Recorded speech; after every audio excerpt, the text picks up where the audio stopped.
So today in class, I got a bit bored. What do you do when that happens? Design a supersonic fighter jet. This is the PG-1 here. I designed this with my friend, and basically, it is meant to be a single-seat um, fighter jet that also is like something like the Concorde or the SR-71. Basically, we have used this aerodynamic design here, and it spans 21 meters long. The wingspan is 12 meters. Yeah, I thought it said 12 meters on 21. Sorry. Now, for more details here, underneath is a bomb bay door. There's a missile bay right underneath the wing, and the specific thruster uses the Pratt & Whitney F119, which is used on the F-22, and in full length from landing gear to vertical support, around 6 meters tall. There are cameras all about the plane. The reason being is so that it is easier to land. Something like the Concorde, basically, we wanted to do that, but made it more efficient. The Concorde, the entire nose cone just drooped down. They call it the droop snoot. We don't have that on the PG-1. Sure, it was funny looking on the Concorde, but was it effective and efficient? Not really. So we used cameras instead, and you'll even see more of that when we get to the HUD. So, we got the front camera, more of a side camera around here so you can kind of monitor this landing gear here, and the back camera so you can monitor this main area over here. We got the carrier hook, the tow cable for when you're landing on a carrier. We're intending it to be something like SR-71 plus F-22. We would have added more afterburners in the back here, but efficiency. Then we also got the brake flap. Oh, I think that might have gotten crossfire on the racing. Either way, you know what a brake flap is. It's the flap that slows the plane down. And then that's really about it. We would basically use this aerodynamic design for less drag and higher speeds. Of course, since this has not been made into a real plane, I designed this in an hour. Well, we don't exactly know what the top speed would be.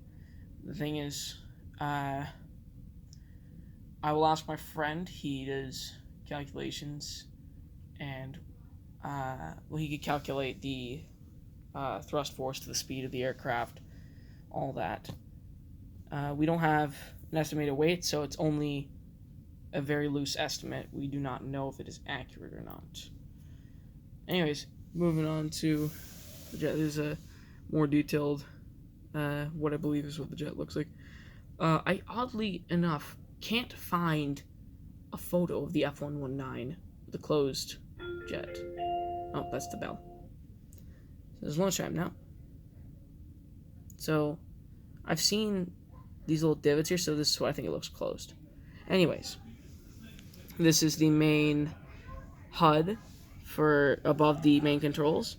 So the cockpit would be here, and this is the glass thing. I don't know exactly what it's called.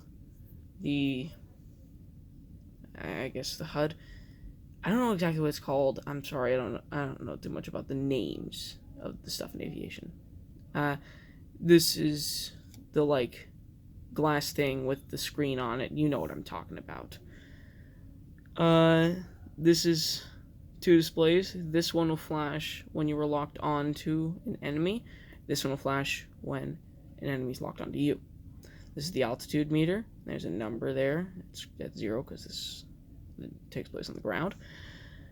The altitude meter, you know what that does. Flaps, crosshair, all that stuff.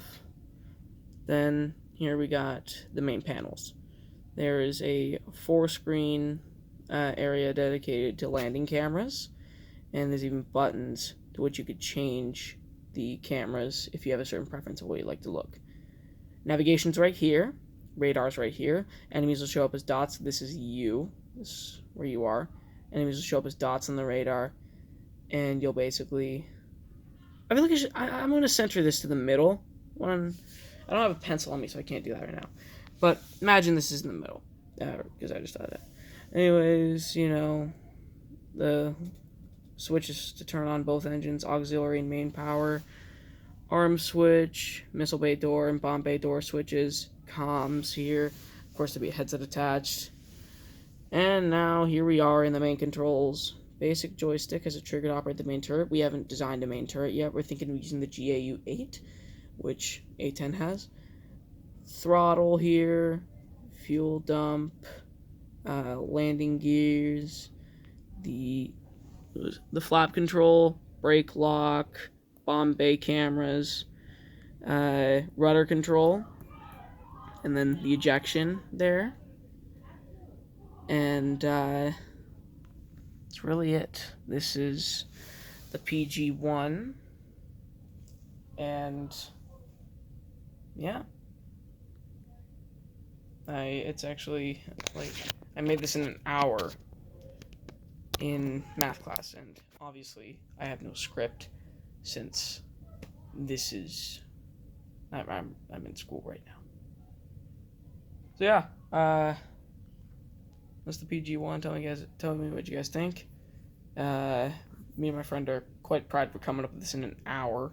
So yeah.